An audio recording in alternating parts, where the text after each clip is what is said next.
அண்மை செய்தியை பார்த்துக் கொண்டிருக்கிறோம். உத்தரப்பிரதேச சட்டப்பேரவையில் வெடிமருந்து என்று சந்தேகிக்கப்படும் பவுடர் கண்டெடுக்கப்பட்டிருக்கிறது. உத்தரப்பிரதேச சட்டப்பேரவையிலிருந்து சக்தி வாய்ந்த வெடிமருந்து ஒன்று கண்டுபிடிக்கப்பட்டிருக்கிறது.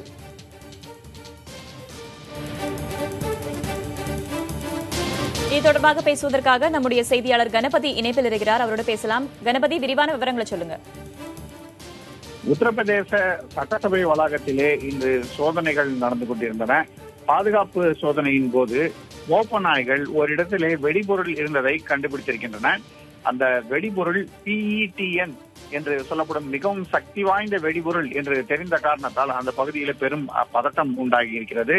சட்டசபை வளாகம் மிகுந்த பாதுகாப்புக்கு உட்பட்ட இடம். அந்த இடத்திலே வெடிபொருள் எப்படி வந்தது, அதுவும் இவ்வளவு சக்தி வாய்ந்த வெடிபொருள் எப்படி வந்தது என்று பல்வேறு கேள்விகள் எழுந்திருக்கின்றன. ஆகவேதான் தற்போது அந்த பகுதி முழுவதும் போலீஸ் பாதுகாப்பிலே கொண்டு வரப்பட்டு அங்கே இந்த வெடிபொருள் தவிர வேறு ஏதேனும் சந்தேகத்துக்கிடமான பொருட்கள் இருக்கின்றனவா என்பதற்கான சோதனைகள் நடந்து கொண்டிருக்கின்றன.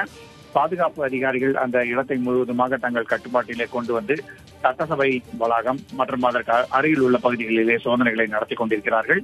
ஆகவே திடீரென்று புரியாத புதிராக இந்த வெடிபொருள் எப்படி வந்தது என்பதை பற்றிய விசாரணை தற்போது நடந்து கொண்டிருக்கிறது. உத்தரப்பிரதேசத்தில் இன்று சட்டப்பேரவை கூடி நடைபெற இருக்கிறதா? பேரவையில் இன்றைய நிகழ்வுகள் ஏதாவது இருக்கிறதா?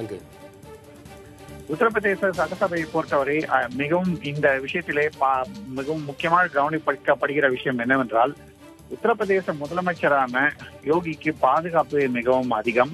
அவர் நாடாளுமன்ற உறுப்பினராக இருந்த சமயத்தில் இருந்தே அவர் ஒரு சர்ச்சைக்குரிய தலைவராக இருந்து வந்தார் என்பதால் அவருக்கு பாதுகாப்பு அதிகமாக இருந்தது.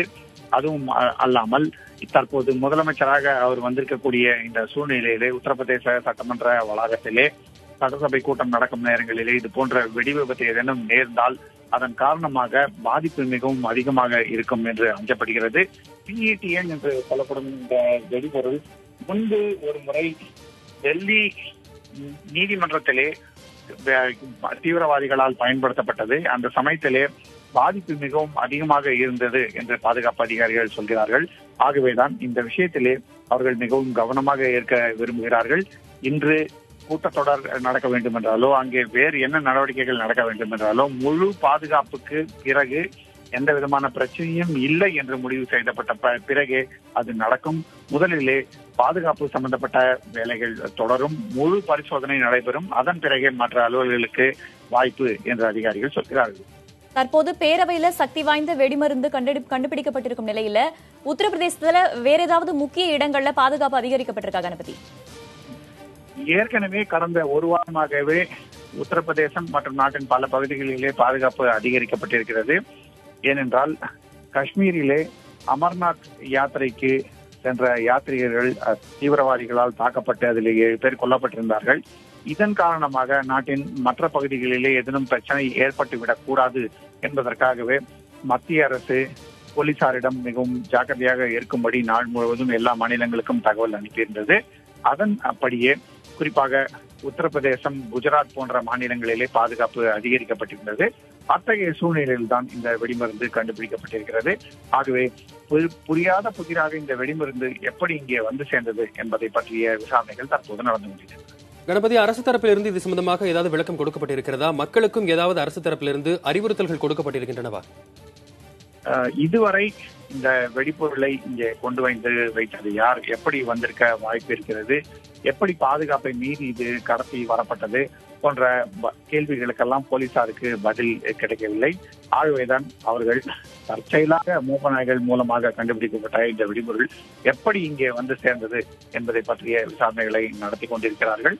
அதே சமயத்திலே மிகவும் பாதுகாப்புடன் இருக்க வேண்டும். ஏனென்றால் இது மிகவும் அதிக சக்தி வாய்ந்த வெடிபொருளாக இருக்கிறது. ஆகவே இதே போல வெடிபொருள்கள் வேறு எங்கேனும் வைக்கப்பட்டிருக்கின்றனவா, இது ஏதேனும் சதி வேலையாக நாச வேலையாக இருக்கலாமா, இதற்கு காரணம் யார் என்பது பற்றியெல்லாம் தற்போது விசாரணை நடந்து கொண்டிருக்கிறது. கணபதி, சக்தி வாய்ந்த வெடிமருந்து கண்டுபிடிக்கப்பட்டிருக்கும் நிலையில அந்த வெடிமருந்து எதிர்க்கட்சி தலைவருடைய இருக்கைக்கு கீழே இருந்ததாக ஒரு தகவல் சொல்லப்படுகிறது. இதை நாம் எப்படி புரிந்து கொள்ளலாம்? நிச்சயமாக அப்படித்தான் போலீசார் சொல்கிறார்கள். அந்த இடத்தில் இருந்துதான் மோப்ப நாய்கள் இந்த வெடிபொருளை கண்டெடுத்ததாக சொல்கிறார்கள். ஆகவேதான் இதிலே இந்த அளவுக்கு பாதுகாப்பு அதிகமாக உள்ள ஒரு இடத்திலே, அதுவும் குறிப்பாக ஒரு முக்கிய தலைவர் அமரக்கூடிய இடத்துக்கு அருகிலே எப்படி இந்த வெடிமருந்து வந்தது என்பது மிகவும் அதிர்ச்சிக்குரிய விஷயமாக இருக்கிறது. ஆகவேதான் தற்போது இதற்காக என்ன காரணங்கள் இருக்கலாம், என்ன பின்னணி இருக்கலாம் என்பது பற்றிய விசாரணைகள் முழு வீச்சில் நடந்து கொண்டிருக்கின்றன. கணபதி, உத்தரப்பிரதேச சட்டப்பேரவை எவ்வளவு முக்கியத்துவம் வாய்ந்த இடமாக பார்க்கப்படுகிறது? அங்கு வழக்கமாக என்ன மாதிரியான பாதுகாப்பு ஏற்பாடுகள் எல்லாம் செய்யப்பட்டிருக்கும்? நிச்சயமாக உத்தரப்பிரதேச தலைநகரான லக்னோவிலே மத்திய பகுதியிலே உத்தரப்பிரதேச சட்டமன்ற வளாகம் இருக்கிறது. இதற்கு மிக அருகிலேயே பல முக்கிய அரசு கட்டிடங்கள் இருக்கின்றன. அதை தவிர இதற்கு முன்பாக இருக்கும் சாலைதான் பொதுமக்கள் அதிகமாக அந்த பகுதிக்கு வந்து போக பயன்படுத்தப்படும் மிகவும் முக்கியமான சாலை. தற்போது அங்கே மெட்ரோ பணிகள் கூட நடந்து கொண்டிருக்கின்றன. அத்தகைய நெரிசலான இடம், அதற்கு அருகிலே நாடாளுமன்ற சட்டமன்ற வளாகம், அதற்கு அடுத்தாற் போலவே உயர்நீதிமன்றம் மற்றும் முக்கியமான நபர்கள் தங்குவதற்கான அரசு கட்டிடங்கள் இருக்கின்றன. முதலமைச்சர் அலுவலகம் போன்ற விஷயங்களும் மிகவும் அருகிலேயே இருப்பதால் தான் இந்த இடம் மிகவும் முக்கியத்துவம் வாய்ந்த இடமாக கருத